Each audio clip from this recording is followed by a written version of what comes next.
Roses to OIDA for being among those companies nominated. I can attest that it's a fantastic company to work for. Sure. I'm not a woman, You're but not. Thank you for.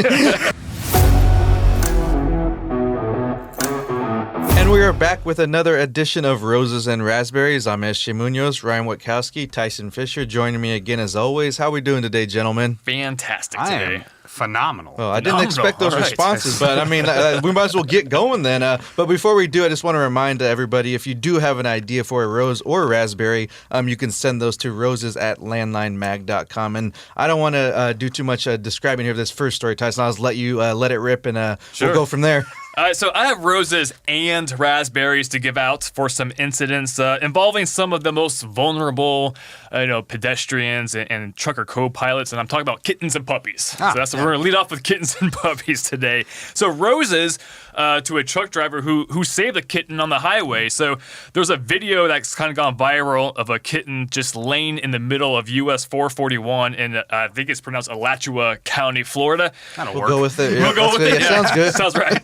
So anyway, this kitten's just laying in the middle of the highway while other cars are just like whizzing by, pretty close to this cat. A trucker just stops his vehicle in the middle of the highway to kind of shield the kitten to take it to safety.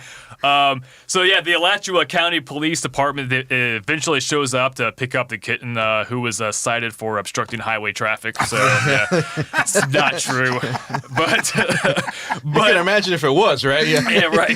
But a police dispatcher did adopt the kitten, which I'm guessing will keep away from the highway. So kudos to that trucker and the Alachua County Police Department.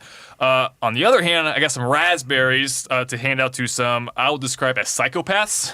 That sounds about right. For abandoning puppies in dumpsters at rest areas and truck stops. So I found two stories about abandoned puppies. One was in New York, where state troopers they found they're trying to find out who dropped off 5 puppies in this like enclosed storage container that was just left at Bedford rest area off of Interstate 684.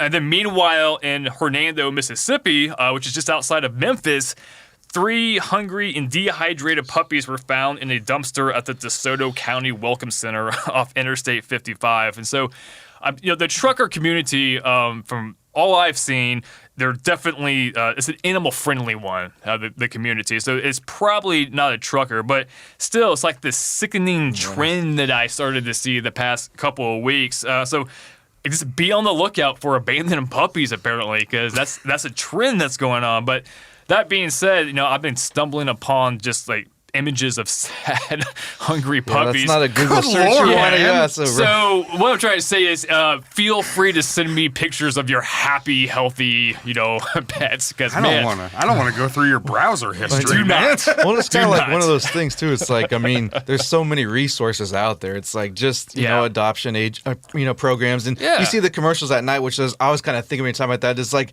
oh my God, I need to go get a couple more dogs because you see they're just like tug at your heartstrings and you feel so bad for these animals. Right? Well, like leaving them in the dumpsters too is it's just crazy. Like I've heard stories from so many truckers about how they got their pet, be it a cat or a dog, or we even saw some roosters getting adopted. Like they're just wandering around rest areas, truck stops, whatever the case may be. They're like, I found him. He was wandering around. I didn't want him to get hurt, and now he's been my pet for 9 years. Don't leave him in a box, I guess is where I'm going with this. Like somebody will pick him up and take care of him, right? Yeah. There's always someone there to help out. Let's just go ahead and move on from that. I'm just like, I'm glad we had the roses part of it, but let's move on for those raspberries. How about that? That was tough. All right, well, I guess I could shine a little bit of brightness on this one. Roses to OOIDA for being one of 143 companies nominated as a top company for women to work in transportation. Nice. This is an annual award handed out by the Women in Trucking Association, and it aims to highlight companies that embody important attributes according to the group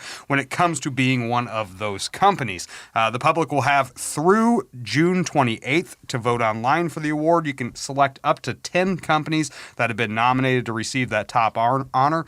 And according to WIT, the top 30 companies with the highest number of votes will earn a spot in the Elite 30 and will be acknowledged during the group's Accelerate Conference and Expo in Houston coming up in November. So roses to OIDA for being among those companies nominated. I can attest that it's a fantastic company to work for. Sure. I'm not a woman, You're but not. Thank you for thank you for acknowledging that. But we do have plenty of ladies working around the office, and everybody seems just right as rain around here. So, except for Tyson, who's looking at pictures of dead puppies at his spare time. I'm not helping the image here. Hey, not to call you out, but quick correction there. Dallas is the conference. I believe you said Houston. Just we want to make sure people get to the right spot. That's all. I'm not trying to call you out or nothing. Yeah, just that's we want people nowhere to go to the right near. spot. So make sure that's in Dallas in November, and we'll just keep the roses going here after. Just kind of keep those positive vibes going here about that, Tyson. Yeah. So roses to a trucker who saved another trucker from a burning truck.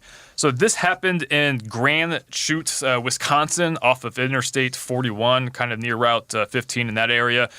So one trucker was going northbound on Interstate 41 and hit a concrete barrier, causing a fiery crash with another trucker. So we got two truckers involved here.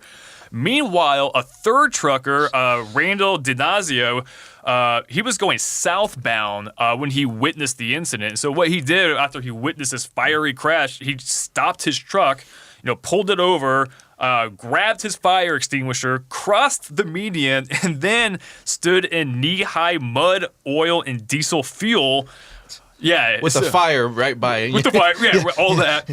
When he realized that the driver in the truck on fire was still in the truck. This is all according to a report by WBAY, by the way.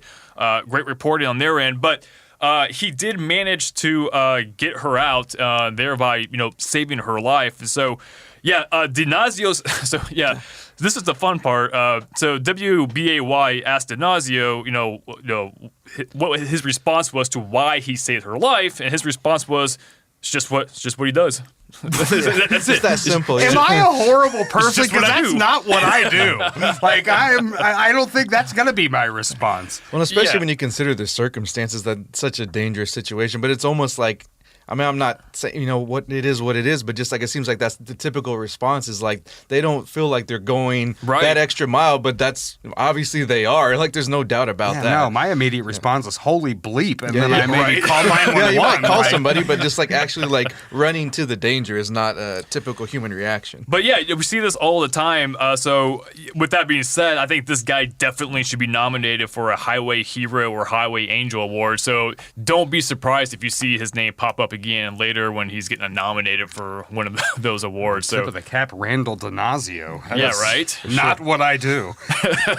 Yeah, like I said before, just like kind of that usual response, but just it doesn't really cease to amaze us, and that's why we always kind of just keep bringing them up and talking about them because they do deserve whatever accolades they can get because it's amazing just I want to call it heroic nature. I know they don't like those terms a lot of times, but that's what it is. What it Well, is, and right? every time we hear these stories too, like that's the response. They're like, "Well, I just do what anybody would do." I'm like, "No, you're That's not not. what I would do, You're probably. definitely not." Well, it looks like the raspberries have made a return, huh?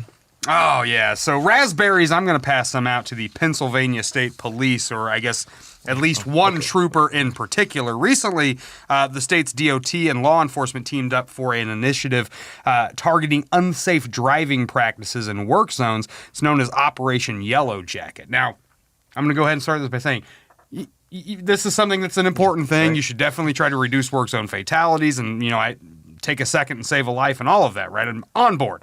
The purpose of the initiative, according to PennDOT, is to reduce the number of those work zone fatalities. They had a large number of them over the last year, but as part of the operation, troopers are positioned in work zones in PennDOT vehicles wearing PennDOT-issued hard hats and vests. They look like they're construction workers out there. If they see a violation, such as speeding, tailgating, distracted driving, any of those things, they'll radio another trooper in a marked police car at the end of the work zone, and then that person will get pulled over. Okay. Here's the problem I have. And I don't know why. Maybe I get hung up on dumb crap a lot. But this is a statement from Trooper Jake Reimstein. And he said, quote, "Our goal is not to write tickets. Our goal is to prevent the violations that would warrant a ticket from happening in the first place. Those violations are what can cost people their lives. That is why we want the public to know that the state police have a presence in work zones to give them an extra incentive to slow down and use caution. It could save a life." I don't disagree with the "it's saving a life." I do disagree because it does feel like your goal is to write tickets here. A little bit. I'm not going to lie. I mean, you're basically changing from one Village People costume to another in order to catch people red-handed and in the act. Like, I don't know what else your goal could be here. Secondly, if you wanted people to know that there are police presences in the work zone, I don't know, show up in police vehicles, wearing police uniforms rather than playing dress-up and trying to catch people. Yeah, not to use too harsh of a term, but it just seems a little deceitful, just kind of, just not quite on the up and up there. But like we said, the whole, the mission and that withstanding, we're on board with that, but just maybe a little bit more, a little more clarity there would be nice. Yeah, I think your goal is to write tickets, Trooper Jake. I'm just saying. Well, looks like we do have time for one more story here, and it's another mixed bag, Tyson. So why don't you go ahead and detail that? So this is another round of Roses and Razzberries combo. This one they both go to Governor Hochul for New York State, by the way, Governor Hochul, for stopping New York City's congestion pricing. So obviously we give roses to her for stopping the congestion pricing plan just a few weeks before it was scheduled to begin on June 30th. So just a recap, that program would have charged truckers up to $54 every single time they entered Manhattan at or below 60th Street. Meanwhile, passenger vehicles would have to pay no more than $22 just one time a day. So kind of a big deal there. But Governor Hochul cited the increasing cost of living as the reason as to why she paused the congestion pricing. And she even mentioned truck drivers when talking about how, workers shouldn't have to face, more financial burdens. We all agree with that. So, definitely, roses for that. By the way, the governor publicly voiced support for congestion pricing as recently as November. When MTA, gave their final approval for that. So the thing is, the economy back then, not that much different than it is today. So I don't know what the about face was, which leads me to raspberries to Governor Hochul for pausing congestion pricing. And the reason why is, so you're probably asking, what's the flip-flop? Because I think read between the lines, it says purely political reasons why this is. I know. Right. So, we need to ask ourselves why would this happen if it wasn't in an election year? My thought is probably not.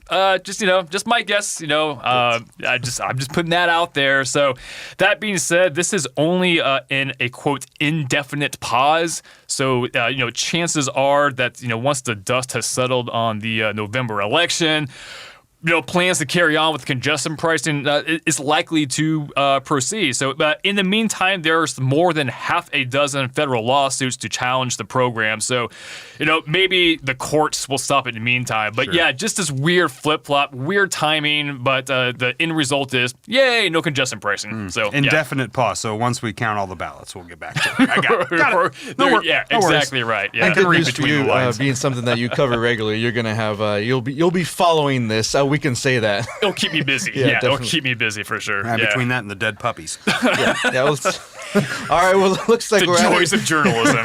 We're out of time for this edition of Roses and Razzberries. Again, though, we do want to remind, if you have an idea for a rose or a raspberry, or if there's a mixed bag, we had several of those today, you can send those to roses@landlinemag.com. For Tyson Fisher and Ryan Witkowski, I'm SJ Munoz.